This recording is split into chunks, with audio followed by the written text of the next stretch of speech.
வணக்கம், this is Gokul. House of the Dragon season 3 episode 1 பற்றி தான் பார்க்க போகிறோம். ஏற்கனவே House of the Dragon season 2 அனைத்து எபிசோட்ஸ்னுடைய எக்ஸ்பிளனேஷன் வீடியோஸையும் நம்ம சேனலே அப்லோட் பண்ணியிருக்கிறோம். அதுக்கான பிளேலிஸ்ட் லிங்கை நான் மேலே தரேன், பார்க்காதவங்க செக் பண்ணி பாருங்க. இப்போ வாங்க இந்த எபிசோட்குள்ளே போயிடலாம். வீடியோக்குள்ளே போகிறதுக்கு முன்னாடி நீங்கள் நம்ம சேனலுக்கு புதுசாக இருந்தீங்க அப்படின்னா நம்ம சேனலை சப்ஸ்கிரைப் பண்ணிட்டு இந்த வீடியோக்கு ஒரு லைக் பண்ணி உங்களுடைய ஆதரவு தெரிவிங்க. உங்களுடைய இந்த சின்ன ஆதரவு தான் எனக்கு அடுத்தடுத்த எபிசோட்ஸ் போடுறதுக்கு மிகப்பெரிய மோட்டிவேஷனாக இருக்கும். சென்ற பாகத்தினுடைய முடிவில் டிராகன் ஸ்டோனில் கையகப்படுத்தாமல் இருந்த 3 டிராகன்களை டிராகன் சீட்ஸ் உதவியின் மூலியமா ரெனேரா கையகப்படுத்தியிருப்பா. இதனால ஹியூ, அல்ஃப் மற்றும் ஆடம் இவங்க 3 பேருக்கும் ஒவ்வொரு டிராகன்கள் கிடைச்சிருக்கும். ரெனேராவுடைய அந்த டிராகன்களின் எண்ணிக்கை பலமும் அதிகரிச்சிருக்கும். ரெனேராவை யுத்த காலத்தில் வீழ்த்த முடியாது அப்படிங்கிறத புரிஞ்சுக்கிற ஆலிசன்ட் அவகிட்ட ரகசியமா டிராகன் ஸ்டோனுக்கு வந்து ஒரு உடன்படிக்கை ஏற்படுத்தியிருப்பா. ஆலிசன்ட் கிங்ஸ் லேண்டிங்கை ரெனேரா கிட்ட ஒப்படைக்க தயார் அப்படின்னும் அதுக்கு பிராயச்சித்தமா தன்னையும் தன் மகளான ஹெலினா மற்றும் அவளுடைய மகளான ஜெஹரா இந்த 3 உயிர்களையும் அவ விட்டுடணும் அப்படின்னு வேண்டியிருப்பா. ரெனேராவுக்கு சவால் விடுக்கக்கூடிய ஏமண்டும் அவனுடைய டிராகனான வேகாரும் ரிவர்லாண்ட்ஸ்ல கிறிஸ்டன் கோலுடைய படையோட இணைய போயிருவாங்க. அதனால கிங்ஸ் லேண்டிங் அப்போதைக்கு பாதுகாக்கப்படாம இருக்கும். அந்த தருணத்துல அவ வந்தானா அயன்த்ரோனையும் கிங்ஸ் லேண்டையும் கைப்பற்றிக்கலாம் அப்படிங்கிற அந்த உடன்படிக்கையை ஆலிசன்ட் ஏற்படுத்தியிருப்பா. அதே நேரம் ரூக்ஸ்ட்ரெஸ் யுத்தத்துல கடுமையா காயமடைந்திருந்த ஏகான் லாரிஸ் ஸ்ட்ராங்கினுடைய உதவியின் மூலியமா ரகசியமா நகரத்தை விட்டு தப்பிச்சு போயிருப்பான். இன்னொரு புறம் ரிவர்லாண்ட்ஸ்ல பலவிதமான போராட்டங்களுக்கு பிறகு அங்க இருக்கக்கூடிய அந்த ரிவர்லார்ட்ஸ் எல்லாருமே ஒன்றுபடுத்தி டேமன் ஒரு பெரிய படையை திரட்டியிருப்பான். படையை திரட்டினது மட்டும் இல்லாம அது வரைக்கும் குழப்பத்துல இருந்த டேமன் முழுமனதா ரெனேராவை தன்னுடைய அரசியா ஏத்துக்கிட்டு அவளுக்கு தன்னுடைய விசுவாசத்தையும் தெரிவிச்சிருப்பான். இறுதியா டைலன் லானிஸ்டர் மற்றும் ஷெரக்கா லோஹரனுடைய தலைமையிலான அந்த ட்ரையார்கி கப்பல் படை நம்ம கோர்லிஸ் வலாரனுடைய அந்த ஃபிளீட்டை நோக்கி கல்லட் தடுப்பணையை நோக்கி போய்கிட்டு இருந்தாங்க. இந்த தருணத்துல தான் நமக்கு சீசன் 3 முதல் எபிசோட் தொடங்குது. எபிசோடோட ஆரம்பத்துல நமக்கு வேலை காமிக்கிறாங்க. சென்ற பாகத்துல டேமன், ரெனேரா இவங்களுடைய சின்ன குழந்தைகளான விசேரிஸ் மற்றும் ஏகான் இவங்க கூட ரேனா டார்கேரியனும் பென்டோஸை நோக்கி போகணும்னு பென்டோஸை நோக்கி போயிருப்பாங்க. ஆனா ரேனா அவங்க கூட தொடர்ந்து பயணிக்காம டிராகனை தேடி தனியா ரகசியமா ஓடி இருப்பா. இறுதியா சீசனுடைய முடிவுல அவ ஒரு டிராகனையும் பார்த்திருப்பா. அந்த டிராகனை தான் நமக்கு இப்போ வேல்ல காமிக்கிறாங்க. இந்த டிராகனுடைய பேரு ஷீப் ஸ்டீலர். பேருக்கு ஏத்த மாதிரி அந்த டிராகன் அங்க இருக்கக்கூடிய ஒரு ஆடை எரிச்சு சாப்பிட்டுக்கிட்டு இருக்குது. ரேனா அந்த டிராகனை பார்த்துட்டு தயங்கி அந்த டிராகன் கிட்ட நெருங்கி வர்றா. தயங்கி வெளிரேன் மொழியில பேசி அந்த டிராகனை கிளைம் பண்றதுக்காக ரேனா முயற்சிக்கிறா. அந்த டிராகனும் எந்த மறுப்பும் தெரிவிக்காம இருக்கிற காரணத்தினால அந்த டிராகன் மேல கொஞ்சமா ஏறி அந்த டிராகனையும் தன்வசப்படுத்திடுறா. இப்போ அந்த டிராகன் அந்த மலையிலிருந்து அப்படியே கீழ் நோக்கி பறக்குது. ரேனா முதல் முறை டிராகன்ல பறக்கக்கூடிய அந்த பயத்தோட பின்னாடி உட்கார்ந்துருக்கிறா. இந்த ஒரு சம்பவம் ஜார்ஜ் மார்டினுடைய புக்ஸ்ல இருந்து ஒரு பெரிய மாறுதல். புக்ஸ்ல பாத்தீங்க அப்படின்னா இந்த ஷீப் ஸ்டீலர் டிராகனை ரேனா கிளைம் பண்ண மாட்டா. அதுக்கு மாறா நெட்டில்ஸ் அப்படிங்கிற ஒரு கதாபாத்திரம் தான் இந்த ஷீப் ஸ்டீலர் டிராகனை கிளைம் பண்ணும். அந்த நெட்டில்ஸ் என்ன செஞ்சிருப்பா அப்படின்னா தினம் அந்த டிராகனுக்கு ஒரு ஆடை உணவா கொடுத்து அதன் மூலியமா ஒரு நம்பிக்கையை உண்டாக்கி அந்த ஒரு டிராகனை கிளைம் பண்ணிருப்பா. ஆனா டிவி ஷோல நமக்கு ரேனா அந்த டிராகனை கிளைம் பண்ற மாதிரி மாத்தி இருக்காங்க. இப்போ நமக்கு இங்க கிங்ஸ் லேண்டிங்ல மிஸ்டர் ஆர்வைல் தன்னுடைய அறையில தூங்கிட்டு இருக்காரு.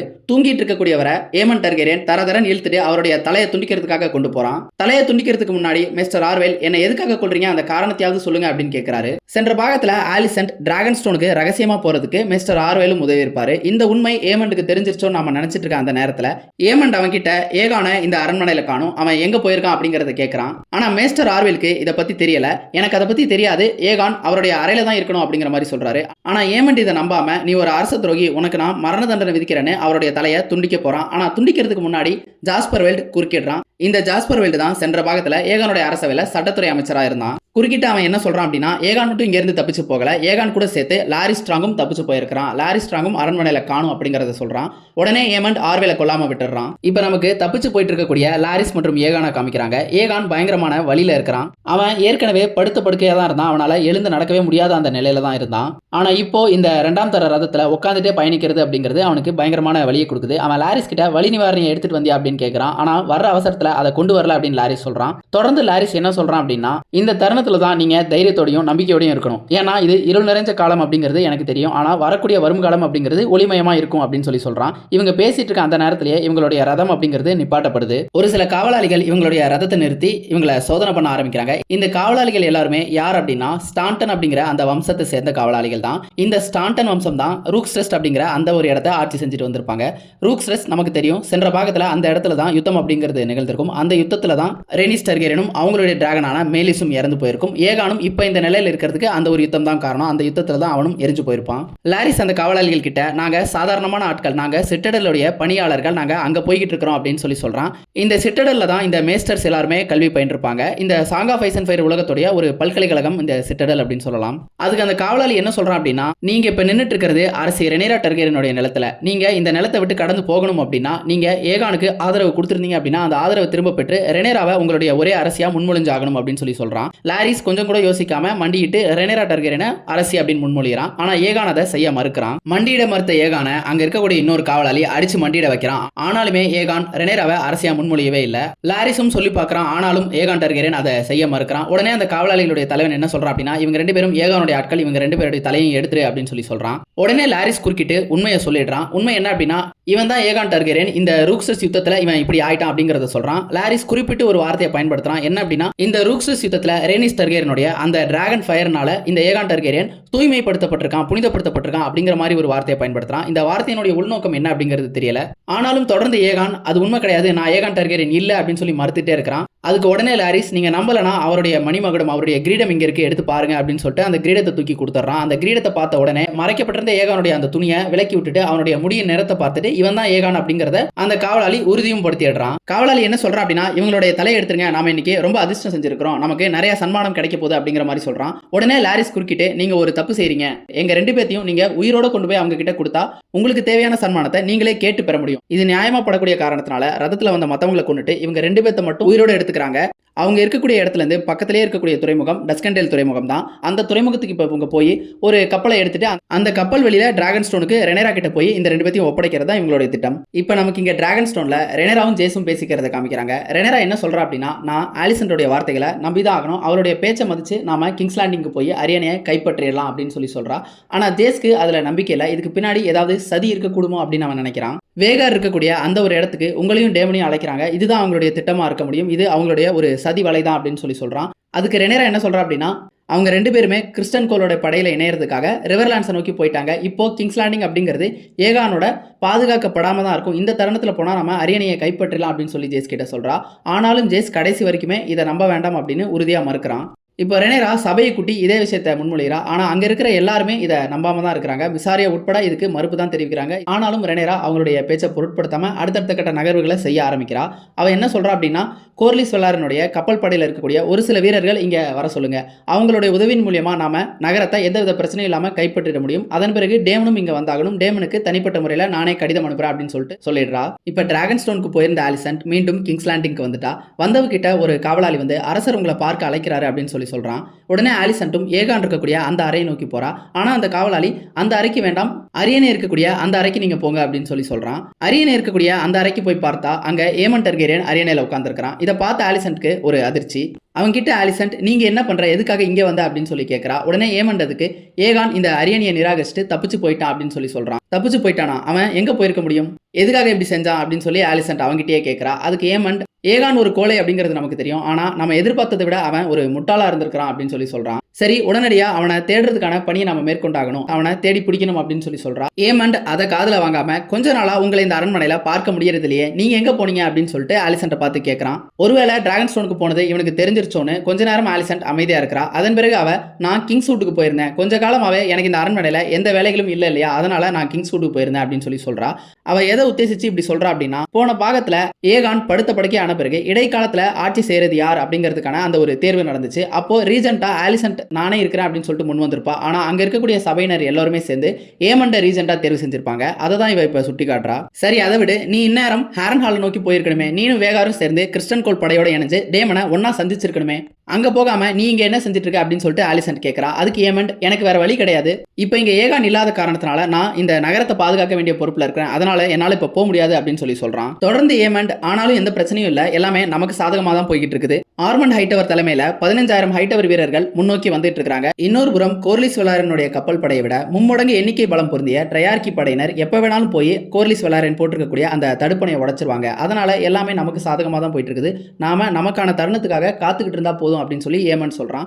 இப்ப நமக்கு இங்க ரிவர்லாண்ட்ஸ்ல டேமன் டார்கெரியனை காமிக்கிறாங்க. அவன் யுத்த காலத்துல சண்டையிட்டு இருக்கான். இவன் யாரோட சண்டை போட்டுட்டு இருக்கான் அப்படின்னா, ஜேசன் லானிஸ்டர் தலைமையிலான அந்த லானிஸ்டர் படை கூட தான் சண்டை போட்டுட்டு இருக்கான். இந்த ஜேசன் லானிஸ்டர் தான் சீசன் 1ல ரெனேராவை திருமணம் செஞ்சுக்கிறதுக்கு விருப்பம் தெரிவிச்சிருப்பான். ஆனா அப்போ ரெனேரா அதை நிராகரிச்சிருப்பா. சென்ற பாகத்துல இந்த ஜேசன் லானிஸ்டர் தலைமையிலான அந்த படை வந்து பாத்தீங்கன்னா ரிவர்லாண்ட்ஸை நோக்கி முன்னோக்கி வந்துட்டு இருப்பாங்க. அவங்க கிட்டத்தட்ட அந்த ட்ரைடன் நதிக்கிட்ட வர்ற வரைக்கும் நமக்கு போன பாகத்துல காமிச்சிருப்பாங்க. இப்ப அந்த படை கூட தான் டேமன் டார்கெரியன் சண்டையிட்டு இருக்கான்.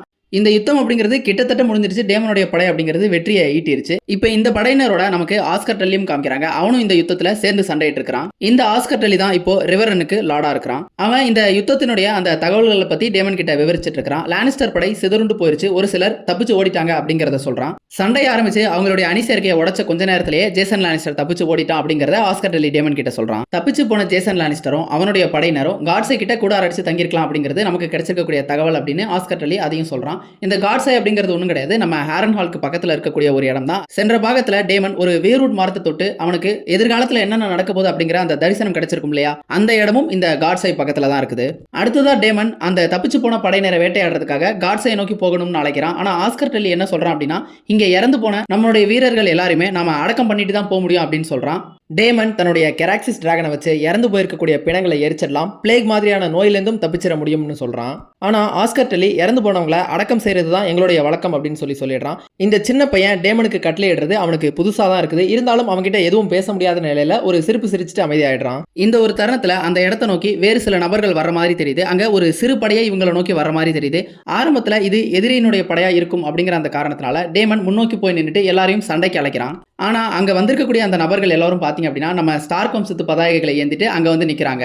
சென்ற பாகத்துல நம்ம ஜேஸ் கிரேகன் ஸ்டார் கிட்ட போய் அவங்க கிட்ட படை வேணும் அப்படின்னு சொல்லி கேட்டிருப்பான். அதுக்கு பிராயச்சித்தமா கிரேகன் ஸ்டார்க்கு அனுப்பின படை தான் இந்த படை. இந்த படையை விண்டர் வூல்ஸ் அப்படின்னு சொல்லுவாங்க. இந்த விண்டர் வூல்ஸ் எல்லாருமே நார்தன் ஆர்மியை சேர்ந்தவங்க தான். இங்க வந்திருக்கக்கூடிய இந்த படையினர் எல்லாருமே பார்த்தா கொஞ்சம் வயசானவங்க மாதிரி தான் தெரியுது. நார்த்ல ஒரு விதமான கலாச்சாரம் இருக்குது. அங்க விண்டர் வந்தா உணவு தட்டுப்பாடுங்கிறது ஏற்படக்கூடிய ஒண்ணு. அதனால சேமிப்புல இருக்கக்கூடிய உணவை தான் பயன்படுத்த முடியும். இந்த காரணத்தினால இப்படியான தருணத்துல போர் சூழலும் ஏற்பட்டுச்சு அப்படின்னா இளையவர்களை போருக்கு அனுப்ப மாட்டாங்க. அதுக்கு பதிலாக வயது முதிர்ந்தவர்களை போருக்கு அனுப்பிடுவாங்க. இதனால ஏற்படக்கூடிய உணவு தட்டுப்பாடு அப்படிங்கிறது குறைக்கப்படும். அதே மாதிரி அவங்களுடைய அடுத்த சந்ததியான இளையவர்கள் காப்பாற்றப்படுவாங்க. இந்த காரணத்தினால இங்க வந்திருக்கக்கூடிய இந்த விண்டர் வூல்ஸ் பாத்தீங்க அப்படின்னா இந்த போர்ல சண்டை போட்டு ஜெயிச்சு திரும்ப வீட்டுக்கு போகணும் அப்படிங்கிற எண்ணத்தோட வந்திருக்க மாட்டாங்க. அதுக்கு பதிலா போர்ல சண்டை போட்டுட்டு உயிர் துறக்கவும் தயாரா தான் வந்திருப்பாங்க. இன்னும் சொல்ல போனா அவங்க சாவை எதிர்நோக்கி தான் இந்த போர்லயே கலந்துக்கவும் செஞ்சிருப்பாங்க. இப்போ இந்த விண்டர் வூல்ஸ்க்கு தலைமை தாங்கி இருக்கக்கூடிய இந்த ஒரு நபரின் பெயர் தான் ராட்ரிக் டஸ்டின். இவர் டஸ்டின் அப்படிங்கிற அந்த வம்சத்தை சேர்ந்த ஒரு நபர். வந்திருக்கக்கூடிய அந்த நபர் என்ன செய்றாரு அப்படின்னா, யாரோடையோ துண்டிக்கப்பட்ட தலையை தூக்கி டேமன் முன்னாடி வீசுறாரு. அதை எடுத்து பார்க்கும்போது தெரியுது அது ஜேசன் லானிஸ்டர் தான். இங்க இருந்து தப்பிச்சு போன ஜேசன் லானிஸ்டர் எதிரில் வந்திருக்கக்கூடிய விண்டர் வூல்ஸ் கிட்ட மாட்டிருக்கணும். அவங்க இவனை கொண்டுட்டாங்க போல இருக்குது. அதன் பிறகு ராட்ரிக் டஸ்டின் என்ன சொல்றாரு அப்படின்னா, நாங்கள் டிராகன் அரசியான ரெனேரா டார்கேரியனுக்காக போரிட்டு மரணிக்க வந்திருக்கோம் அப்படிங்கறத சொல்றாரு. அதுக்கு டேமன் மிக்க மகிழ்ச்சி, நாம இன்னும் நிறைய சிங்கங்களை வேட்டையாட வேண்டி இருக்கிறது, வாங்க அப்படின்னு சொல்லி அவங்களையும் அழைக்கிறான். இப்ப நமக்கு குவெயின் ஹைட்டவரை காமிக்கிறாங்க. குவெயின் ஹைட்டவரும் கிறிஸ்டன் கோலும் ரிவர்லாண்ட்ஸ் நோக்கி அவங்களுடைய பயணத்துல இடையில இருக்கக்கூடிய ஒரு கிராமத்துல கூடார அடிச்சு தங்கி இருக்கிறாங்க. இவங்க ஏமண்ட் மற்றும் வேகார் இந்த ரெண்டு பேருக்காக இங்க காத்துக்கிட்டு இருக்காங்க. இவங்களுடைய படையினர் ஒருத்தனால வன்புணர்வு செய்யப்பட்ட ஒரு பெண் அழுதுகிட்டே குவெயின் ஹைட்டவரை தாண்டி ஓடுறத அவன் அங்க பாக்குறான். குவெயின் இப்போ கிறிஸ்டன் கோல் கிட்ட வந்து பேசுறான். இங்க இருக்கக்கூடிய பெண்கள்ல ஒரு பொண்ணை நம்மளுடைய படையை சேர்ந்த ஒருத்தன் வன்புணர்வு செஞ்சுட்டான், இந்த மாதிரியான செயல்களை நாம ஊக்குவிக்க கூடாது, இந்த மாதிரியான செயல்களுக்கு நாம தக்க தண்டனையை கொடுக்கணும் அப்படிங்கிற மாதிரி குவெயின் ஹைட்டவர் கிறிஸ்டன் கிட்ட சொல்றான். அதுக்கு கிறிஸ்டன், உனக்கு வேணும்னா அவனை தூக்கில போட்டுக்கோ, எனக்கு அதை பத்தி கவலை இல்லை அப்படிங்கிற மாதிரி சொல்றான். அதுக்கு குவெயின், நான் இப்போ லார்ட் கமாண்டர் கிடையாது, நான் ஹேண்ட் ஆஃப் த கிங்கும் கிடையாது, தண்டனை கொடுக்கணும் அப்படிங்கிறது சரிதான், ஆனா அந்த தண்டனை அப்படிங்கிறது மேற்கொண்டு இந்த மாதிரியான செயல்கள் நடக்காத வண்ணம் இருக்கணும் அப்படிங்கிற மாதிரி குவெயின் சொல்றான். அது வரைக்கும் கிறிஸ்டன் குவெயினுடைய முகத்தையே பார்க்காம தன்னுடைய கேடயத்துக்கு பெயிண்ட் அடிச்சுட்டு பதில் சொல்லிக்கிட்டு இருந்திருப்பான். இப்போ குவெயினுடைய முகத்தை பார்த்து அவன் சில விஷயங்களை சொல்றான்.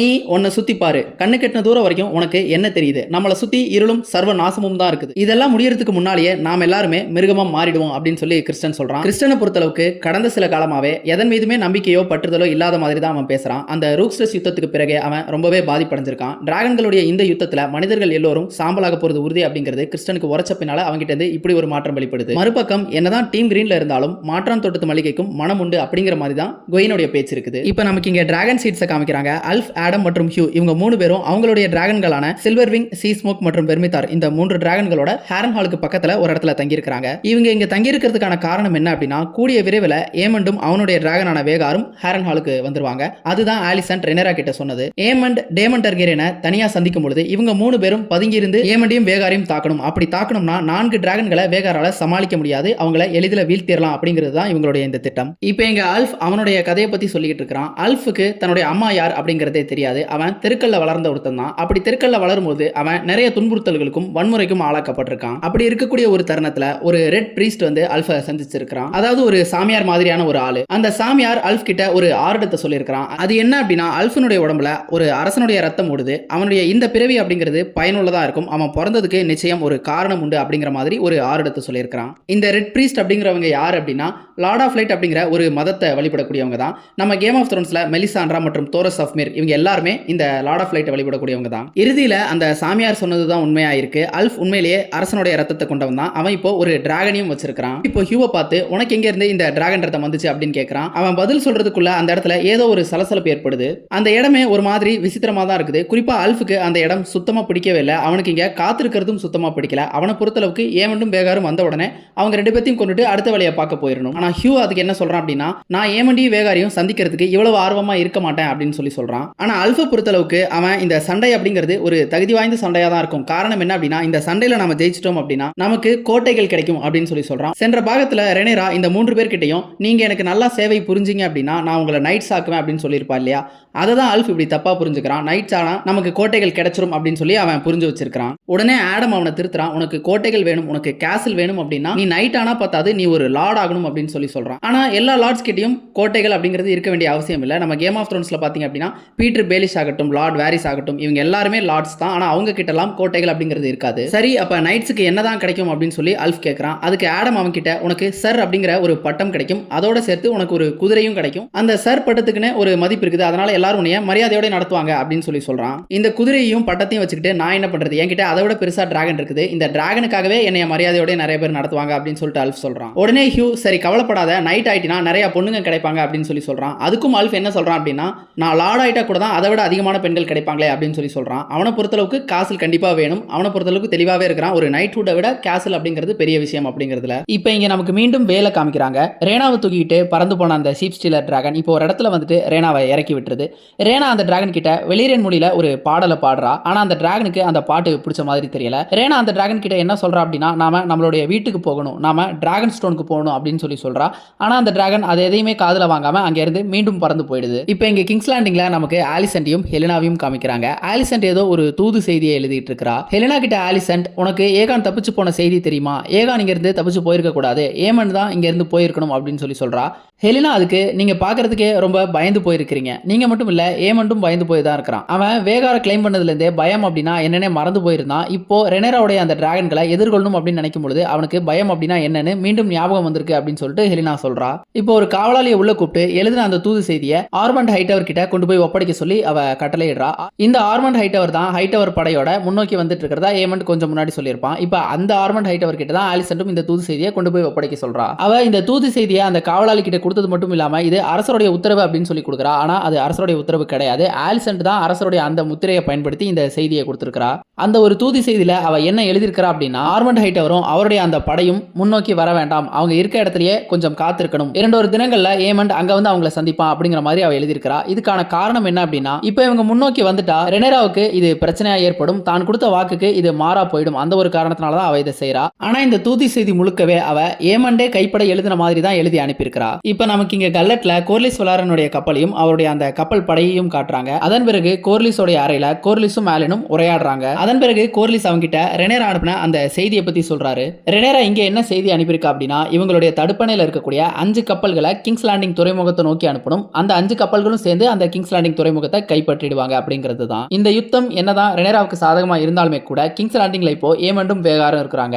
ஆலின் தனக்கு ஏமண்ட பத்தி பெருசா தெரியாது, அவங்கிட்ட எனக்கு அறிமுகம் இல்லை அப்படின்னாலுமே கூட ஏமண்ட பார்க்கும் பொழுது அரியணையை விட்டு தர்றதுக்கு பதிலா இருக்கக்கூடிய அத்தனையும் எரிச்சிட்டு போகக்கூடிய ஒரு நபர் மாதிரி தான் எனக்கு தோன்றான். அதனால இப்ப இப்படி செய்யறது சரியா அப்படின்னு சொல்லி கேட்கறான். அதுக்கு கோர்லிஸ் வலாரியன் நிறைய சவால்கள் நமக்கு எதிராக காத்துக்கிட்டு இருக்குது, நம்ம பொறுத்திருந்து என்னங்கிறத பார்ப்போம் அப்படின்னு சொல்றாரு. அடுத்ததா கோர்லிஸ் தனக்கும் தன் மகனுக்கும் இடையிலான அந்த பிரச்சனையை பத்தி பேசுறாரு. அவருக்கும் அவருடைய மகனுக்கும் இடையில இருக்கக்கூடிய அந்த இடைவெளியை முழுசா நிரப்ப முடியலனாலுமே கூட அவருடைய தப்பு தான் அது அப்படிங்கறத ஒத்துக்கிறாரு. அது மட்டும் இல்லாம ஆலினுடைய அம்மாவை அவருக்கு பிடிச்சிருந்ததாகவும் அவங்க மேல அவர் பாசமா இருந்ததாகவும் சொல்றாரு. ஆலினுக்கும் சரி அவனுடைய சகோதரனான ஆடமுக்கும் சரி அவர் ஒரு வாழ்க்கையை ஏற்படுத்தி கொடுக்க முயற்சி செஞ்சதாகவும் சொல்றாரு. இதை கேட்ட ஆலினுக்கு கோபம் வருது. அவன் என்ன சொல்றான் அப்படின்னா, நீங்க எங்களுக்கு வாழ்க்கையை ஏற்படுத்தி கொடுக்க நினைச்சிருக்கலாம், ஆனா எங்களுக்கு பெயரை கொடுக்கணும் அப்படின்னு நினைக்கல அப்படின்னு சொல்றான். ஏன்னா இந்த வெஸ்ட்ரோஸ் உலகத்துல ஒரு பாஸ்டர்ட் அப்படின்னாலுமே கூட யாராவது அவங்கள பாஸ்டர்டா அங்கீகரிச்சிருக்கணும். இன்னாருடைய பாஸ்டர்ட் பையன் இவன், இன்னாருடைய பாஸ்டர்ட் பொண்ணு இவ அப்படிங்கறத அங்கீகரிச்சிருக்கணும். அப்பதான் அவங்களுக்கு அவங்களுக்கு பின்னாடி ஒரு பேர் அப்படிங்கிறது வரும். இப்போ கோர்லிஸ் இவங்க 2 பேர்த்தையும் பாஸ்டர்டாவது அங்கீகரிச்சிருந்தார் அப்படின்னா இவங்க பேருக்கு பின்னாடி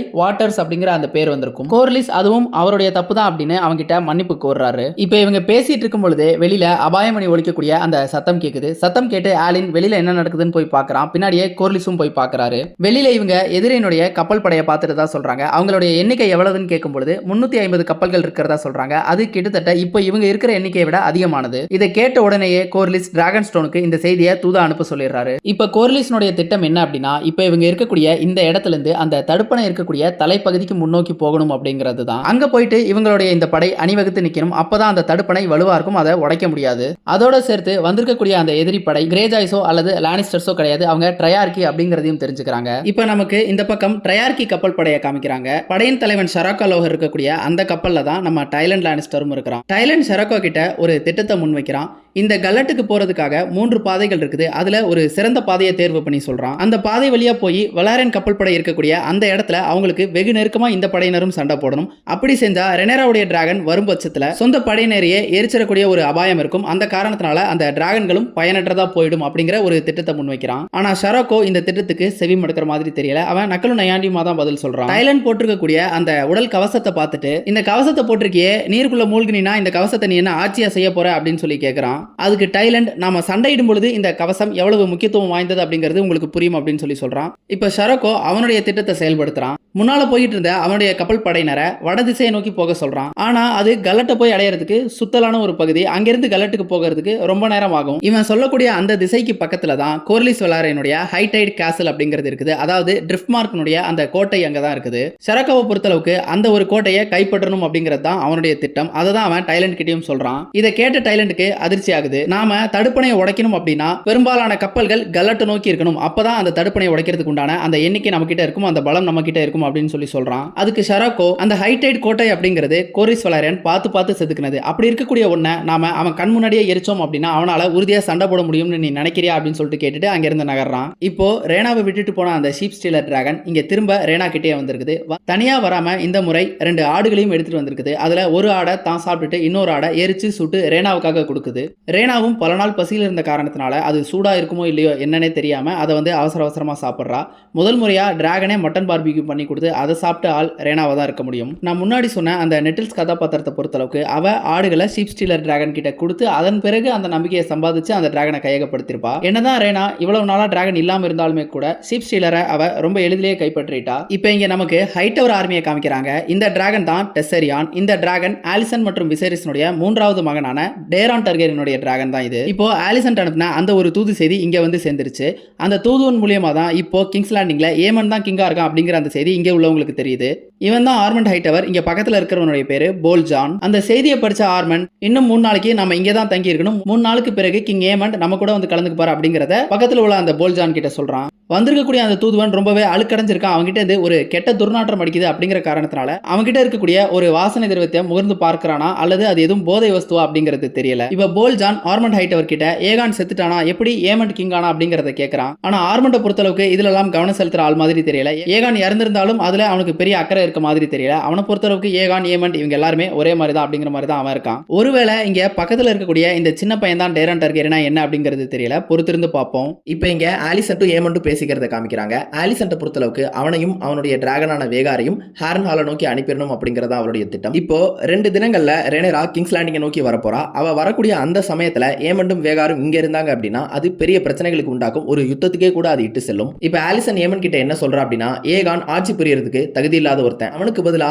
நீ அரசனாகி இருக்கணும், உனக்கு தான் அரசனாகிறதுக்கு உண்டான அந்த தகுதி அப்படிங்கிறது இருக்குது. ஆனா நீ முதல்ல பிறக்கல, ஏகான் தான் முதல்ல பிறந்தான். அந்த காரணத்தினாலதான் அவன் அரசனாகிட்டான். இந்த வழக்கத்தை என்னால மாத்தி இருக்க முடியாது. நாம எப்பவுமே நமக்கு முன்னாடி என்ன ஆட்டம் இருக்கோ அதை தான் விளையாட முடியும் அப்படின்னு சொல்லி ஆலிசன் சொல்றா. இதே வார்த்தைகளை ஆட்டோ ஹைட்டவரும் சொல்லியிருப்பாரு. இப்போ உனக்கு முன்னால இருக்கக்கூடிய ஆட்டத்தை நீ விளையாடணும் அப்படின்னா நீ இங்கிருந்து ஹாரன் ஹாலுக்கு போறதுதான் சரி. ஆனா அதுவே நீ இங்க கிங்ஸ் லேண்டிங்ல இருந்தனா அது உனக்கு பாதுகாப்பானது கிடையாது. ரெனேரா எப்ப வேணாலும் அவளுடைய டிராகன்களை இங்க அனுப்பலாம். இந்த ஒரு முறை என்னுடைய பேச்சை கேளு, நீ ஹாரன் ஹாலுக்கு கிளம்பி போ போ அப்படிங்கிற மாதிரி கடைசியா அவளுடைய பேச்சை முடிக்கிறா. தன் அம்மாவுடைய பேச்சை கேட்டுட்டு இருந்த ஏமண்ட் இப்ப அவ கிட்ட நெருங்கி வர்றான். நெருங்கி வந்தவன் அவளை கிஸ் பண்றான். அந்த முத்தம் அப்படிங்கிறது ஒரு அன்பின் வெளிப்பாடா இல்லாம அதுல காமம் கலந்த மாதிரி தான் ஒரு உணர்வை வெளிப்படுத்துது. முத்தம் கொடுத்துட்டு அவகிட்ட என்ன சொல்றான் அப்படின்னா, நான் உங்க பேர்ல ஹாரன் ஹால்ல ஒரு மிகப்பெரிய விருந்து தயார் பண்றேன், அங்க வர்றவங்களுக்கு எல்லாம் டேமனுடைய தலை அப்படிங்கிறது காட்சி பொருளா வைக்கப்படும் அப்படின்னு சொல்லிட்டு அங்கிருந்து போயிடுறான். இப்ப இங்க நமக்கு மீண்டும் அல்ஃபா காமிக்கிறாங்க. அவன் ரொம்ப சிரமப்பட்டு மலம் கழிச்சிட்டு இருக்கான். அவன் சுத்தி முத்தி பார்த்துட்டு திரும்பும் பொழுது அவனுக்கு முன்னாடி கருப்பு நேரத்துல ஒரு ஆடு ஒண்ணு வந்து திடுக்குன்னு நிக்குது. போன சீசன்ல ஹாரன் ஹால்ல டேமனுக்கு அந்த கொடுங்கனவுகள் வந்துட்டு இருக்கும் பொழுது இந்த ஒரு ஆடு தான் அங்கேயும் வந்திருக்கும். மறுபக்கம் இங்க ஹியூவையும் ஆடமையும் காமிக்கிறாங்க. ஹியூவை பொறுத்தளவுக்கு இங்க காத்துட்டு இருக்கிறது அப்படிங்கிறது அவனுக்கும் ஒரு விதமான அயற்சியை உண்டாக்க ஆரம்பிச்சிருது. இப்ப இவங்க பேசிட்டு இருக்கக்கூடிய இந்த இடத்துலயும் வித்தியாசமான சத்தங்கள் கேக்குது. அது என்ன சத்தம்னு இவங்க ரெண்டு பேருமே பார்க்க போறாங்க. அப்ப மேல ஒருத்தன் தலைகள்ல கொம்போட அந்த இடத்துல நின்னுட்டு இருக்கிறது தெரியுது. இவங்கள பார்த்த உடனே அவன் அந்த இடத்தை விட்டு நகர்ந்து போயிடுறான். இவங்கள தான் கிரீன் மென் அப்படின்னு சொல்லுவாங்க. இதே மாதிரி தலைகளை கொம்போட போன சீசன்லயும் ஒருத்தன் வந்திருப்பான். டேமன் அந்த வீர்விட்ரி கிட்ட போகும்போதும் இப்படியான ஒரு நபர் அந்த இடத்துல இருந்திருப்பான். இந்த கிரீன் மென் இனத்தை சேர்ந்தவங்களுக்கு பின்னாடி ஒரு சின்ன கதையும் ஒரு வரலாறும் இருக்குது. வேணும் அப்படின்னா கமெண்ட் பாக்ஸ்ல சொல்லுங்க. வேற ஒரு வீடியோல அதை பத்தியும் எக்ஸ்பிளைன் பண்ணலாம். இப்ப ஆடமும் ஹியூவும் அவங்க எதை பார்த்தாங்க அப்படின்னு குழம்பி போய் நிற்கக்கூடிய அந்த சமயத்துல அல்ஃப் வேக வேகமா ஓடி வரான். அவன் தான் இந்த இடத்தை விட்டு கிளம்ப போறதா சொல்றான். ஹியூவும் கிட்டத்தட்ட அதே ஒரு முடிவுக்கு தான் வந்திருக்கான். ஆனா ஆடமை பொறுத்தளவுக்கு இங்கேயே இருக்கணும், அரசி சொன்னதை கேட்டுதான் ஆகணும் அப்படிங்கிற மாதிரி சொல்றான். அவங்க 3 பேருக்குள்ள ஒரு விதமான வாக்குவாதம் வருது. இவங்க வாக்குவாதம் பண்ணிட்டு இருக்கக்கூடிய அந்த நேரத்துல அந்த இடத்துக்கு ஆலிஸ் ரிவர்ஸ் வர்றா. அவ இந்த 3 பேத்தையும் பார்த்து, நீங்க ஒரு யுத்தத்தை தவற விடுறீங்க, உங்களுடைய அரசிக்கு நீங்க டிராகன் ஸ்டோன்ல இப்ப தேவைப்படுறீங்க அப்படின்னு சொல்றா. அவளை பார்த்து ஹியூ நீ யாரு அப்படின்னு சொல்லி கேட்கறான். அதுக்காக நான் ஒரு சூன்யக்காரி, நான் ஒரு விச் அப்படின்னு சொல்றா. இப்ப இவங்க பேசிட்டு இருக்கக்கூடிய அந்த நேரத்திலேயே அல்ஃபா அந்த இடத்தை விட்டு கிளம்பிடுறான். இப்ப கல்லட்ல நடக்கக்கூடிய அந்த யுத்தத்தை பத்தின செய்தி இங்க டிராகன் ஸ்டோனுக்கு வந்துருச்சு. பேலா அந்த செய்தியை எடுத்துக்கிட்டு ரெனேரா கிட்ட சொல்றதுக்காக போறா. இந்த செய்தியை தெரிஞ்சுக்கிட்ட ரெனேரா தானே அந்த யுத்த காலத்துக்கு நேரடியா போறதா முடிவு செஞ்சிருக்கா. ஆனா ஜேஸ்க்கு இதுல உடன்பாடு இல்ல. இப்ப ரெனேரா யுத்தகலத்துக்கு தேவையான அவளுடைய உடைகளை மாத்துறதுக்காக அவளுடைய அறைக்குள்ள போறா. இப்ப ஜேஸ் என்ன செய்யறான் அப்படின்னா, ரெனேராவுடைய அந்த அறை கதவை வெளியில தாளிட்டு அவளுடைய குவீன்ஸ் கார்டான சர் லோரண்ட் கிட்ட பேசுறான். அவன் அவர்கிட்ட இந்த கதவு தாளிட்டு தான் இருக்கணும், ரெனேராவை வெளியில விடக்கூடாது அப்படிங்கிற அந்த உத்தரவை பிறப்பிக்கிறான். ஆனா குவீன்ஸ் கார்டை பொறுத்தளவுக்கு அவங்க யாருடைய உத்தரவுக்கும் கட்டுப்பட மாட்டாங்க, அரசியனுடைய அந்த உத்தரவை தாண்டி. இப்ப ரெனேராவை வெளியில விட்டா அவ யுத்தகலத்துல போய் இறந்து போறதுக்கான சாத்தியங்கள் அப்படிங்கிறது நிறையவே இருக்கு. அந்த காரணத்தினாலதான் நீங்க இப்போ இந்த இடத்துல நின்று ரெனேராவை பாதுகாக்க வேண்டிய கட்டாயத்துல இருக்கீங்க. நீங்க அரசினுடைய உத்தரவை மீறினதுக்காக உங்களுடைய தலை துண்டிக்கப்படலாம், உங்களுக்கு மரண தண்டனை கிடைக்கலாம். ஆனா குவீன்ஸ் கார்டை பொறுத்தளவுக்கு தன்னுடைய உயிரையும் நீத்து அரசியை பாதுகாக்க வேணும் அப்படிங்கிறது தான் அந்த சத்திய பிரமாணம். அதை நீங்க செஞ்சுதான் ஆகணும் அப்படின்னு சொல்றான். சர் லோரண்ட்டும் வேற வழி இல்லாம அதுக்கு ஒத்துக்கிறாரு. பேலாவும் ஜேஸ் கிட்ட அந்த உத்தரவை திரும்ப பெற சொல்லி கேட்டு பாக்குறா. ஆனா ஜேஸ் அதுக்கு ஒத்துக்கல. தன் தம்பியை இழந்துட்டு ஜேஸ் தன்னுடைய அம்மாவையும் இழக்க தயாரா இல்ல அப்படிங்கறத பேலா கிட்ட சொல்றான். சொல்லிட்டு பேலாவையும் தன்னோட யுத்தகலத்துக்கு அழைக்கிறான். இந்த ஒரு தருணத்துக்காக தான் நாம இவ்வளவு நாள் காத்துக்கிட்டு இருந்தோம், இந்த ஒரு வெற்றியை நாம சேர்ந்தே அரசிக்கு ஈட்டி தருவோம்னு சொல்லி பேலாவையும் கூப்பிடுறான். பேலாவும் ஜேஸோட யுத்தத்துக்கு கிளம்ப தயாராகிறா. இப்ப இங்க நமக்கு மீண்டும் ரெனேராவை காமிக்கிறாங்க. அவ கதவு தட்டின காரணத்தினால அவருடைய கை விரல்கள் இப்போ காயமடைஞ்சிருக்குது. ரெனேராவை பொறுத்தளவுக்கு அவ அரசியாவே இருந்தாலும் அவ பெண் அப்படிங்கிற காரணத்தினால தான் அவளுடைய பேச்சுக்கு மதிப்பு மரியாதை அப்படிங்கிறது இல்லாம இருக்குது. இதுவே அவ இடத்துல ஒரு ஆண், ஒரு அரசன் இருந்திருந்தா இந்த மாதிரி கதவை தாளிட்டு சிறைப்படுத்திருக்க முடியுமா அப்படின்னு கேட்டா நிச்சயமா முடியாது. அவ பெண் அப்படிங்கிறது தான் ஒரே காரணம். இப்ப ரெனேரா தனக்காக தயாரிக்கப்பட்டிருந்த அந்த உடைய பணிப்பெண் கிட்ட இருந்து வாங்கிட்டு வந்து அதை கிழிச்சு தன்னுடைய விரக்தியை வெளிப்படுத்துறா. அதன் பிறகு அவன் மிசாரியா கிட்ட என்ன சொல்றா அப்படின்னா, ஒரு கெடுவாய்ப்பா நான் ஒரு பெண்ணினுடைய பலவீனமான உடலை கொண்டிருக்கலாம், ஆனா என்கிட்ட ஒரு அரசனுக்கு நிகரான நெஞ்சுரமும் ஆன்ம பலமும் இருக்கு அப்படிங்கறத சொல்றா. இப்போ இங்க கல்லட்ல யுத்தம் ரொம்ப தீவிரமா நடந்துட்டு இருக்குது. ட்ரையார்கி கப்பல் படையில முன்னோக்கி வந்த ஒரு சில கப்பல்களும் வலேரியன் கப்பல் படையில இருக்கக்கூடிய ஒரு சில கப்பல்களும் ஒருத்தர் மேல ஒருத்தர் நெருப்பம்புகளை எரிஞ்சு சண்டை போட்டுட்டு இருக்காங்க. இப்போ ஆலின் கோர்லிஸ் கிட்ட வந்து எனிமி யார் அப்படிங்கறத கண்டுபிடிச்சதாவும் அது ஷராக்கா லோஹர் தான் அப்படிங்கறதையும் சொல்றான். இந்த ஷராக்கா லோஹருக்கு பிச் ஃபிஸ்ட் அப்படிங்கிற இன்னொரு பேரும் இருக்குது. அதாவது இவன் பெண்ணா இருந்தாலும் ஒரு ஆண் தன்மையோட இருக்கிற காரணத்தினால இவனுக்கு இந்த பேர் அப்படின்னு நினைக்கிறேன். இதை தெரிஞ்சுக்கிட்ட உடனே கோர்லிஸ் என்ன சொல்றாரு அப்படின்னா, அவர் இருக்கக்கூடிய அந்த கப்பலை ஷராக்கா லோஹருடைய கண்ணுக்கு தென்படக்கூடிய வகையில அந்த கப்பலை முன்னோக்கி போக சொல்றாரு. இந்த கப்பல்களை பொறுத்தளவுக்கு பிளாக்ஷிப் அப்படின்னு ஒன்று இருக்குது. அதாவது கொடிமரம் ஏந்திய கப்பல். இந்த ஒரு கப்பல் தான் மற்ற கப்பல்கள் எல்லாத்துக்குமே தலைமை கப்பலா செயல்படும். இந்த தலைமை கப்பல்ல தான் கப்பல் படையினுடைய தலைவனாகட்டும் சில முக்கிய நபர்களாகட்டும் எல்லாருமே இதுல தான் இருப்பாங்க. இந்த பக்கம் நமக்கு ஷரக்கா லோஹாரியும் டைலண்ட் லானிஸ்டரையும் காமிக்கிறாங்க. இந்த ட்ரையார்கி படை வீரர்களும் வலேரியன் படை வீரர்களோட சரிக்கு சமமா சண்டை போடுறாங்க. லோஹார் ஆர்மரே இல்லாம பயங்கரமா சண்டை போட்டுட்டு இருக்கா. இப்ப கோர்லிஸ் வலாரனுடைய அந்த தலைமை கப்பல் அப்படிங்கிறது லோஹாரனுடைய கண்ணுக்கு தென்படக்கூடிய அந்த இடத்துக்கு வந்துருச்சு. இதை பார்த்த லோஹார் அவருடைய மற்ற கப்பல் படைக்கு தகவல் அனுப்ப சொல்றா. இப்ப லோஹாரனுடைய திட்டம் என்ன அப்படின்னா, இவளும் சரி இவருடைய மற்ற கப்பல்களும் சரி கோர்லிஸ் இருக்கக்கூடிய அந்த ஒரு தலைமை கப்பலை நோக்கி போகணும், அதை துரத்திட்டு போய் அதை தாக்கணும் அப்படிங்கிறது தான். ஆனா டைலண்டுக்கு இதுல உடன்பாடு இல்ல. காரணம் என்ன அப்படின்னா, இவங்க இருக்கக்கூடிய இந்த கப்பல் தான் ட்ரையார்கி படைக்கு பிளாக்ஷிப். இந்த தலைமை கப்பல் அப்படிங்கிறது ஒட்டுமொத்தமா தான் சண்டை போடணும். அதை விட்டுட்டு இந்த கப்பலும் சரி மற்ற கப்பல் படையும் சரி ஒன்னா சேர்ந்து ஒரு தனிப்பட்ட கப்பலை துரத்து போய் அதை தாக்க முயற்சி செஞ்சா இவங்களுடைய அந்த கப்பல் அணிவகுப்பு அப்படிங்கிறது சிதைஞ்சு போயிடும். இதனால கோர்லிஸ்னுடைய மற்ற கப்பல்கள் எல்லாம் சேர்ந்து இவங்களை எளிதில் வீழ்த்திட முடியும். ஆனாலும் லோஹாரை பொறுத்தளவுக்கு அதுக்கெல்லாம் இணங்குற மாதிரி தெரியல. முடியல. அவளை பொறுத்தளவுக்கு அந்த தடுப்பணையை உடைக்கணும் அப்படிங்கிற எண்ணத்துலலாம் இந்த யுத்த களத்துக்குள்ள அவ வரல. அவளை பொறுத்தளவுக்கு தனிப்பட்ட முறையில் கோர்லிஸ் வளரனை பழி தீர்க்கணும் அப்படிங்கிறது தான் காரணம். என்ன அப்படின்னா கடந்த பல ஆண்டுகளாவே கோர்லிஸ்க்கும் இந்த கும்பலுக்கும் சண்டை வந்துகிட்டே இருந்திருக்கும். அப்ப எல்லாம் கோர்லிஸ் வளரன் இவங்களுடைய ஆட்கள் பல பேரை கொன்று குவிச்சிருப்பாரு. ஏகானுடைய அணிக்காக வெற்றியை ஈட்டி தரணும் அப்படிங்கிற அந்த எண்ணத்துலலாம் அவ வரவே இல்லை. அதை டைலண்ட் கிட்டையும் சொல்றா. டைலண்ட்க்கு இப்பதான் அவருடைய உண்மையான நோக்கம் அப்படிங்கிறது புரியுது. இப்ப இங்க கல்லட்ல கோர்லிஸ்னுடைய கப்பல் படைய லோஹாரனுடைய முன்னோக்கி வந்த அந்த கப்பல் படை அப்படிங்கிறது சுத்தி வளைச்சிருக்குது. அது மட்டும் இல்லாம லோஹார் எஞ்சி இருக்கக்கூடிய ஒரு சில கப்பல்களோட இவங்களை துரத்தி வந்துகிட்டு இருக்கா. இப்ப அடுத்தது என்ன செய்யலாம்னு கோர்லிஸ் யோசிச்சுட்டு இருக்க அந்த நேரத்துல ஜேஸ் மற்றும் பேலா அவங்களுடைய டிராகன்களான வெர்மாக்ஸ் மற்றும் பூன் டான்சரோட இந்த யுத்த களத்துக்குள்ள நுழைறாங்க. உள்ள நுழைஞ்சவங்க சுற்றி வளைக்கப்பட்டிருக்கக்கூடிய எதிரி கப்பல்களை கொஞ்சம் கொஞ்சமா எரிக்க ஆரம்பிக்கிறாங்க. இதன் மூலியமா கோர்லிஸ் வளரனுக்கும் அவருடைய அந்த கப்பல் படையினருக்கும் ஒரு நம்பிக்கை அப்படிங்கிறது பிறந்திருக்குது. இப்ப கோர்லிஸ் டிராகன் ஸ்டோன் வழித்தடத்தை பயன்படுத்தி அந்த வழியா கப்பல்களை செலுத்த சொல்றாரு. இதனுடைய அர்த்தம் அவர் டிராகன் ஸ்டோனுக்கு போறாரு அப்படிங்கிறது கிடையாது, அந்த வழித்தடத்தை தான் பயன்படுத்த சொல்றாரு. ஆனா இதுல இருக்கக்கூடிய பிரச்சனை என்ன அப்படின்னா இப்போதைக்கு அந்த அலை ஓதம் அப்படிங்கிறது குறைவா இருக்குது. அதனால இப்போ அந்த வழியா கப்பல்களை செலுத்தினாங்க அப்படின்னா கப்பல் அப்படிங்கிறது தரை தட்டுறதுக்கான வாய்ப்புகள் இருக்குது. இதை தான் ஆலினும் எடுத்து சொல்லிட்டு இருக்கான். ஆனாலும் கோர்லிஸ் அதை தான் செய்யணும் அப்படின்னு சொல்றாரு. இதுக்கான காரணம் என்ன அப்படின்னா இப்போதைக்கு லோஹார் இவங்களுடைய கப்பலை தான் துரத்தி வந்துட்டு இருக்கா. அவளை பின்தொடர செய்யணும் அப்படிங்கிற காரணத்தினால கோர்லிஸ் இதை செய்ய சொல்றாரு. அவ இல்லாத அவங்களுடைய அந்த ட்ரையார்கி கப்பல் படை அப்படிங்கிறது அடுத்து என்ன செய்யணும் அப்படிங்கிற அந்த வியூகமோ திசையோ தெரியாம போயிடும். இந்த இடைவெளியை பயன்படுத்தி இவங்களுடைய டிராகன்களுக்கு அதை வேட்டையாடுறதுக்கு எளிதாகவும் இருக்கும் அப்படிங்கிறது தான் கோர்லிஸோடைய திட்டம். இப்ப ஜேசனுடைய வெர்மாக்ஸ் டிராகன் ட்ரையார்கி கப்பல் படையை சுத்தி எரிச்சிட்டு இருக்க காரணத்தினால இவங்களால முன்னோக்கி நகர முடியல. இவங்களால கோர்லிஸ் வளரனுடைய அந்த தலைமை கப்பலை நோக்கி விரைவா துரத்த முடியல. இப்ப லோஹார் இந்த டிராகனை வேட்டையாடுறதுக்காக ஒரு ஆயுதத்தை பயன்படுத்துறான். இந்த ஆயுதத்தை கிராப்னல் அப்படின்னு அழைக்கிறாங்க. இதே மாதிரி கிங்ஸ் லேண்டிங்லயும் டிராகனை தாக்குறதுக்காக ஸ்கார்பியன் அப்படிங்கிற ஒரு ஆயுதத்தை வச்சிருந்தாங்க. அந்த ஸ்கார்பியன் அப்படிங்கிறது ஒரு ஈட்டி மாதிரி. அந்த ஈட்டி டிராகன்களை தாக்கி வலுவிழுக்க செய்யும். ஆனா இந்த கிராப்னல் பாத்தீங்க அப்படின்னா ஒரு கொக்கி மாதிரி இருக்குது. அந்த கொக்கியை பாத்தீங்க அப்படின்னா மறுபுறம் கயிற்றின் மூலியமா ஒரு கனமான பொருளோட இணைச்சிருப்பாங்க. இதனால என்ன நடக்கும் அப்படின்னா மாட்டப்பட்ட டிராகன் அந்த கனமான பொருளையும் தூக்கிக்கிட்டே பறக்க வேண்டியது இருக்கும். இது டிராகனுடைய அந்த பறக்கும் திறனை பாதிக்கும். அந்த இடைவெளியில இவங்களால டிராகன்களை வேட்டையாட முடியும் அல்லது டிராகன்களை நீருக்குள்ள மூழ்கடிக்கவும் முடியும். இந்த ஒரு ஆயுதத்தை பயன்படுத்தி லோஹார் வெர்மாக்ஸ் டிராகனை தாக்குறா. மாட்டப்பட்ட டிராகனால இந்த எடையை தூக்கிட்டு பறக்க முடியல. அது பறக்கிறதுக்கு திணறிக்கிட்டு இருக்குது. இந்த டிராகனுடைய அந்த தடை இல்லாத காரணத்தினால லோஹாரால இப்போ முன்னோக்கி தன்னுடைய கப்பலை செலுத்த முடியும். அவ தொடர்ந்து கோர்லிஸை துரத்த சொல்லி இப்போ உத்தரவு பிறப்பிக்கிறா. இப்போ அவங்க முன்னோக்கி போய்கிட்டு இருக்காங்க. இப்போ அந்த வெர்மாக்ஸ் டிராகன் பறக்கிறதுக்கு ரொம்பவே சிரமப்பட்டு இருக்குது. அது நீர்ல மூழ்கக்கூடிய அந்த அபாயமும் இருக்குது. இதை கவனிச்ச பேலா அவளுடைய மூன் டான்சர் டிராகன் மூலியமா வந்து அந்த கொக்கியை அறுத்து காப்பாத்திட்டா. இப்போ கோர்லிஸ் வளரனுடைய கப்பல் அந்த டிராகன் ஸ்டோன் வழித்தடத்துக்கிட்ட வந்துருச்சு.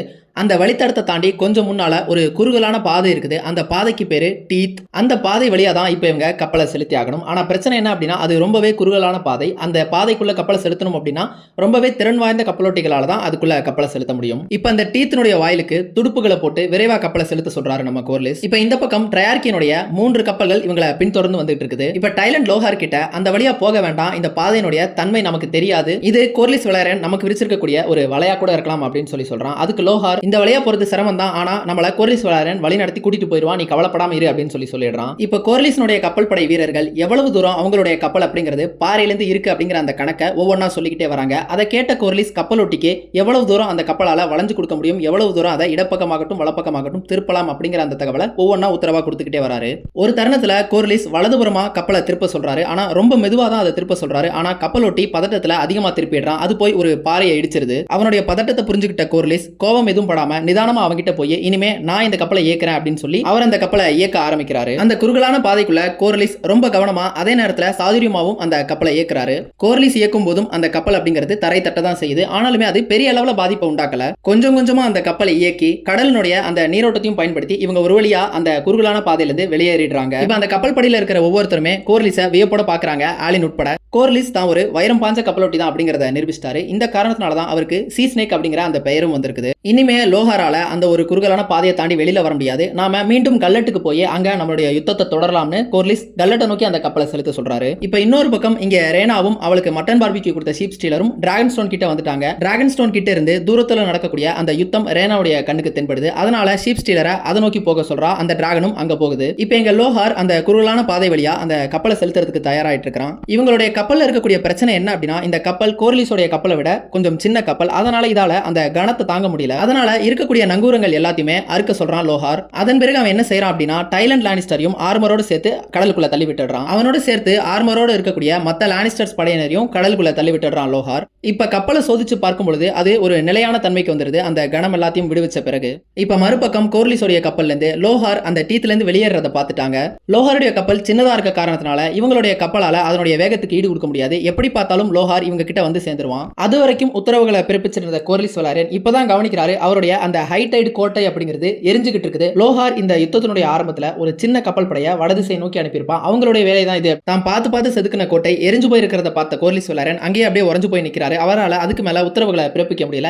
இதை புரிஞ்சுக்கிட்ட ஆலின் அங்கிருந்து அவன் உத்தரவுகளை பிறப்பிக்க ஆரம்பிக்கிறான். இப்ப யுத்த காலத்துக்குள்ள புகுந்த ஷீப் ஸ்டீலர் டிராகன் எதிரிகளுடைய கப்பலை ரேனாவுடைய அந்த உத்தரவை கேட்டு எரிக்க ஆரம்பிக்குது. ஆனா அங்க இருக்கக்கூடிய ஆட்கள் அந்த டிராகன் மேல அம்புகளை எரிய ஆரம்பிக்கிறாங்க. இதுல கோபமான ஷீப் ஸ்டீலர் டிராகன் பாக்குறவங்க எல்லாருமே எரிக்க ஆரம்பிக்குது. ரேனா அதை கட்டுப்படுத்த முயற்சித்தாலும் கட்டுக்கு அடங்க மாட்டேங்குது. ஒரு கட்டத்துல அது யார் என்னன்னே பார்க்காம வெலாரியன் படையினரையும் எரிக்க ஆரம்பிக்குது. இப்ப லோஹாரனுடைய கப்பல் கோர்லிஸோடைய அந்த கப்பல்ல மோதி உடைக்க ஆரம்பிக்குது. லோஹாரும் அவனுடைய ஆட்களும் கோர்லிஸோடைய கப்பலுக்குள்ள போந்து இப்ப தீவிரமா சண்டை போட ஆரம்பிக்கிறாங்க. அந்த சண்டைக்கு நடுவுல கோர்லிஸ் மயங்கி விழுந்து கிடக்கிறாரு. அவருக்கு சுயநினைவு வர்றதுக்கு கொஞ்சம் நேரம் பிடிக்குது. சுயநினைவுக்கு வந்த உடனே அவரும் சண்டை தான் போட்டாகணும் அப்படிங்கறத புரிஞ்சுக்கிட்டு அவரும் தீவிரமா சண்டையில இறங்குறாரு. அவர் ஒரு தனித்துவமான ஆயுதத்தை வச்சிருக்காரு. இந்த மாதிரியான ஆயுதம் நம்ம கேம் ஆஃப் த்ரோன்ஸ்ல அந்த டொத்ராக்கி படையினர் தான் வச்சிருப்பாங்க. இப்போ இந்த பக்கம் கப்பல்ல லோஹாருக்கும் கோர்லிஸ்க்கும் நேரடியான அந்த யுத்தம் அப்படிங்கிறது நடக்குது. ரெண்டு பேருமே சரிக்கு சமமா தான் சண்டை போட்டுட்டு இருக்காங்க. ஒரு வழியா சமாளிச்சு கோர்லிஸ் ஒரு சில தடவைகள் லோஹாரை பலமா தாக்கிடுறாரு. லோஹாரை கொல்லக்கூடிய அந்த ஒரு வாய்ப்பு அப்படிங்கிறது கோர்லிஸ்க்கு சரியான தருணத்தில் அமையும். ஆனா கப்பலினுடைய அந்த அதிர்வெண் மூலியமா அவர் வலிக்கிட்டே போயிட்டு கடலுக்குள்ள விழுந்துருவாரு. இதை பார்த்த ஆலின் அப்பா அப்படின்னு அழைக்கிறான். கோர்லிஸ் தன்னுடைய வாழ்நாள்ல பல காலம் ஆலினை தன்னுடைய மகனை அங்கீகரிக்காம இருந்தாரு. ஆனா இப்போ அவர் சமீப காலத்துல அவனை மகனை அங்கீகரிச்சிட்டாரு. அதே மாதிரி ஆலினும் தன்னுடைய அப்பாவான கோர்லிஸை அங்கீகரிக்காம தான் இருந்தான். இந்த தருணத்துல அவனும் அவரை அப்பாவா அங்கீகரிச்சிட்டான். இது ஒரு நெகிழ்வான தருணம் தான். இதுல கோபம் அடைஞ்ச ஆலின் இப்போ பாஞ்சு வந்து லோஹார் கூட சண்டை போட ஆரம்பிக்கிறான். ஆலின் எப்படியோ ஒரு வழியா லோஹாரை அடிச்சு அவனை கொல்லவும் செஞ்சிடுறான். இப்போ இங்க ஷீப் ஸ்டீலர் டிராகன் கட்டுக்கடங்காம சொந்த படையினரையே எரிச்சு சாம்பல் ஆக்கிட்டு இருக்குது. இதை கவனிக்கிற பேலா இந்த டிராகன் கிரீன் அணியை சேர்ந்ததா இருக்கும் அப்படிங்கிற அந்த யூகத்துல அதை தாக்கிறதுக்காக கிட்ட போறா.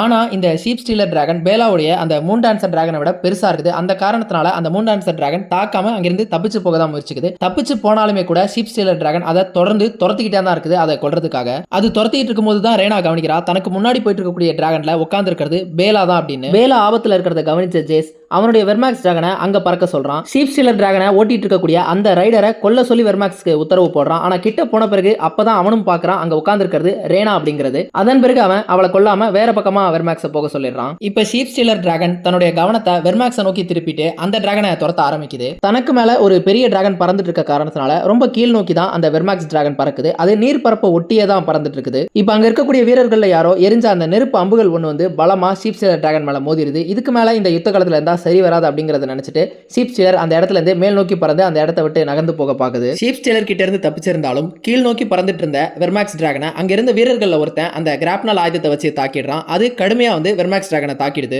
டிராகன் எவ்வளவுதான் பறக்க முயற்சி செஞ்சாலும் அதால பறக்க முடியல. அந்த நீர் பரப்புல அது தத்தளிக்க ஆரம்பிக்குது. இதை பார்த்த பேலா அவளும் முயற்சி செய்ய முன்வரா. ஆனா அங்க வீரர்கள் தொடர்ந்து அம்புகளை வீசிட்டே இருக்கிற காரணத்தினால அவளாலையும் உதவ முடியல. இப்ப இங்க ஜேசும் வெர்மாக்ஸ் டிராகனும் தத்தளிச்சிட்டு இருக்கிறத தூரத்துல இருந்து ரேனாவும் பாக்குறா. டிராகன் மீண்டும் முயற்சித்தாலும் அதால பறக்க முடியல. அந்த டிராகன் கொஞ்சம் கொஞ்சமா நீருக்குள்ள மூழ்க ஆரம்பிக்குது. ஜேஸ் இப்போ தன்னை டிராகனோட இணைச்சிருந்த அந்த சங்கிலிகள் எல்லாத்தையுமே அவிழ்த்துட்டு மேல நீந்தி வந்துடுறான். அவன் தப்பிச்சிடலாம் அப்படின்னு நினைக்கும் பொழுது அவனுடைய முதுகுல ஒரு அம்பு வந்து பாயுது. அவன் திரும்பி பார்க்கும் பொழுது அவனுடைய நெஞ்சில ஒரு அம்பும் கழுத்துல ஒரு அம்பும் வந்து பாயுது. அவன் அங்கேயே இறந்து அந்த நீருக்குள்ள மூழ்கி போறான். ரெனேராவுடைய மூத்த மகன் ரெனேரா அரசியாகும் பட்சத்துல அரியணைக்கு உரித்தான அந்த பட்டத்து இளவரசன் இப்போ இந்த இடத்துல இறந்து நீருக்குள்ள மூழ்கி போறான். இதன் பிறகு இந்த சீரீஸ்ல என்ன நடக்கும்? நீருக்குள்ள மூழ்கின கோர்லிஸ் வெலாரியன் தப்பிச்சு வந்துருவாரா? டைலன் லானிஸ்டருக்கு என்ன நடந்தது? அடுத்தடுத்து என்னெல்லாம் நடக்க போகுது? இது எல்லாத்தையும் பத்தி நாம அடுத்தடுத்த எபிசோட்ஸ்ல பார்ப்போம். இந்த ஒரு எக்ஸ்பிளனேஷன் உங்களுக்கு பிடிச்சிருந்தது அப்படின்னா இந்த வீடியோக்கு லைக் பண்ணி நம்ம சேனலுக்கும் சப்ஸ்கிரைப் பண்ணி உங்களுடைய ஆதரவு தெரிவிங்க. அதுதான் எனக்கு அடுத்தடுத்த எபிசோட்ஸ் போடுறதுக்கு பெரிய மோட்டிவேஷனா இருக்கும். அடுத்த எபிசோட்ல சந்திப்போம். Thank you all.